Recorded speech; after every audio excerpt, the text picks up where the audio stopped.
muyobozi tutagiye kure ngo tunate n'umwanya papa Joy ni icyebe kigenda koga hebe uhennye we igibe wafashe n'uburinzi yawe wasurire gwe cyangwa urishinjije rero urasende mu rukiko haberamo iki so bafungira abantu yewe aperiye we murenganye n'ubwenge ni buke hanyuma muri gereza cyangwa muri brigade bakakorera iki bakawera TV ibyo bakorera byose n'ibindi muyobozi cyo nakubwira papa Joy uri ahanga sinzi impamvu yatonga gusimbura ariko kubugarutse Imana ishimwe abandi bahanyuma ariko ntacyo zo mufiteho papa Joy mama Shamira wowe ntacyo muyobozi rero nazi ko papa Benjamin rogero tugira inama kusuka uvanga kanyanga n'amata we wapo yita papa Joy Benjamin Chemon nese bari kuya kungwara zo mu mutwe ni bahera kungero z'abayifyaye muyobozi umugore ntacaka ka munani ariko papa Benjamin uri kwiriza ubwo bayiki anutse se utumva hari izina ryawe wavuze abuzwa n'iki kumurengera sarinda kandi muturanye ngwiki amashamira nakomeza tubwire urumva muyobozi twe twaje papa Joy ari muzima hashize iminota ingahe ntidutangiye inama abaradusaranye mwari mwaje kwiga kuyihengingo yari yakanayitubwiye se atari umwana ashije umutwe nyuma kugutesha umutwe wowe uhitamo kuyiduca ubu si ni muyobozi nyabaki rata muyobozi uyoboye inama abantu bakajya bakuvugiramo wakora iki wabwira bagaceceka babyanze wabwira bwa kabiri babyanze wabwira bwa gatatu nyuma yo kubaga sope inshuro 3 zose banga guceceka wakora iki wabwira bwa kane kundi kukumujyamo none kuba mpaye nkare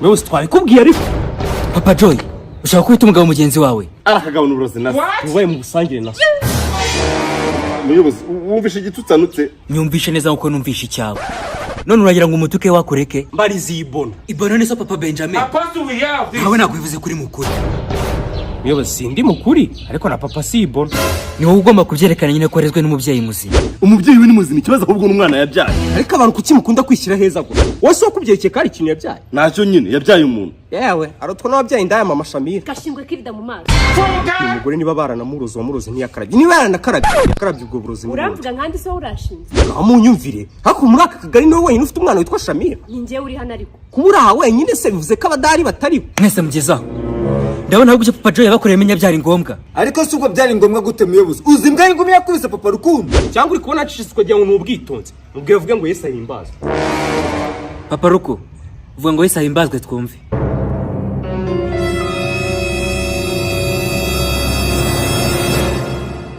Yesu ahimbazwe Jesus is Lord mapengu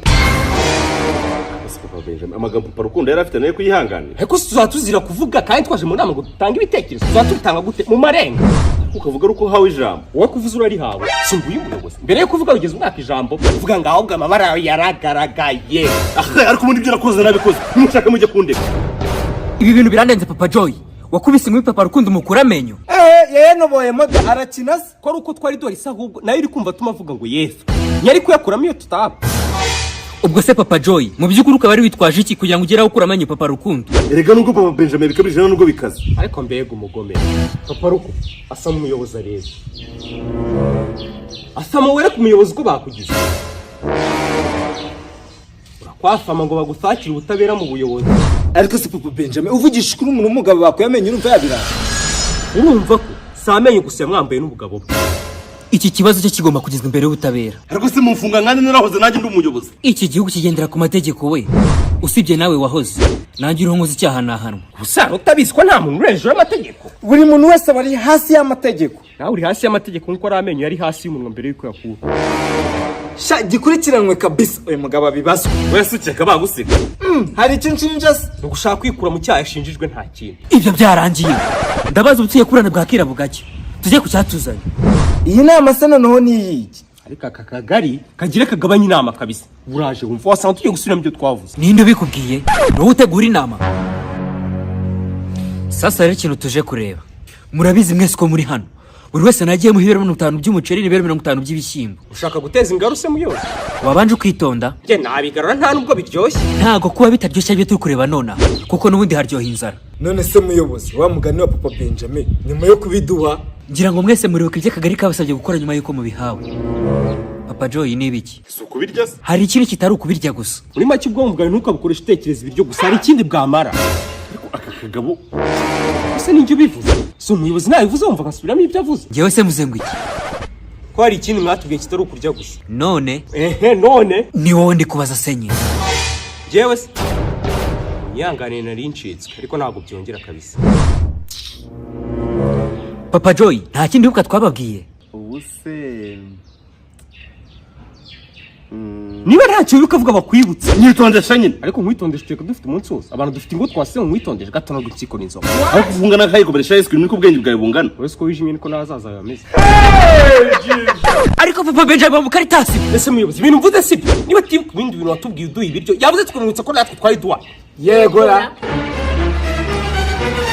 Okay, ngaho vuga ibindi nababwiye. harya ni ibihe bindi yavuze. Oh my God. urabyibuka ra. Bimumu.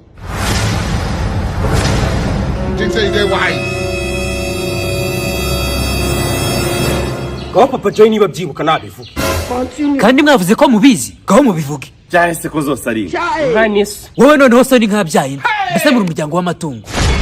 Ushobora gufunga uwo munwa cyangwa mwifungire. ndibuka ko waratubwiye ngo mu biro 50 duhaye buri wese agenda kuri 20 abahereza utishoboye baturanye. Nshaka kumenya rero, mwarabikoze? amaye inka abanyuma byabageze hejo. Buri wese agenda ambwira ibyo yatanze uko bingana. Jewe namuhaye ibiro 22 by'umuceri na 20 by'ibishyimbo.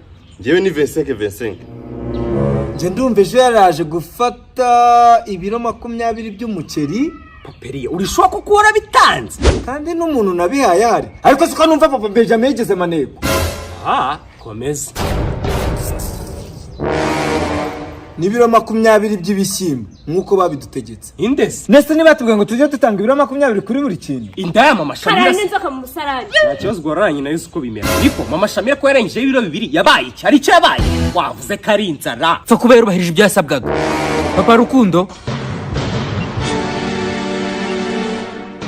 20 nawe hose.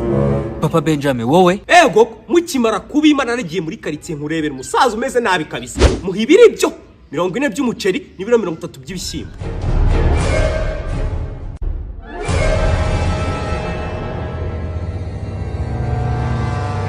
Abandi mwese ibyo mwavuze nibyo uretse papa Benjamin. ahubwo ninjye wavuze ibyanyabyo. Aha, reka umusaza we hayaza byemeze.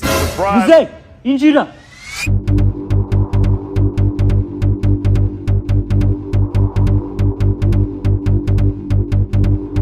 Muze, uyu muhungu yaguhaye ibiryo?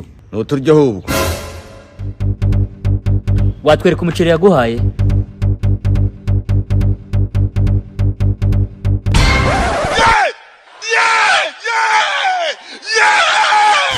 usa rya mbere uracyakoresha amashashi uzi n'uburyo yangiza ibidukikije. ubusirira n'inusurobo twite ngo iki. Umuceri basigaye bawupimira mu dukoroboyi nawe se. ariko ubundi turetse kwibaraguza umusaza umwe ucyama mu biro 20 akaba atari kubyangiza. yaza birya byari ubona buri izuba rimwe. Ibiryo nibyo yakari iby'akagari. Muze twereka ibishyimbo yaguhaye.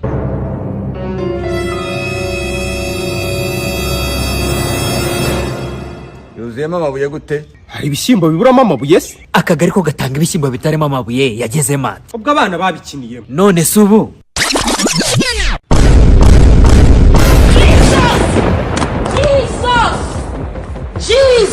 none se ubu umuha ibishyimbo birimo amabuye cyangwa amabuye arimo ibishyimbo? Rindamo byinshi si bike yahawe ibyo yarabyishyuriye.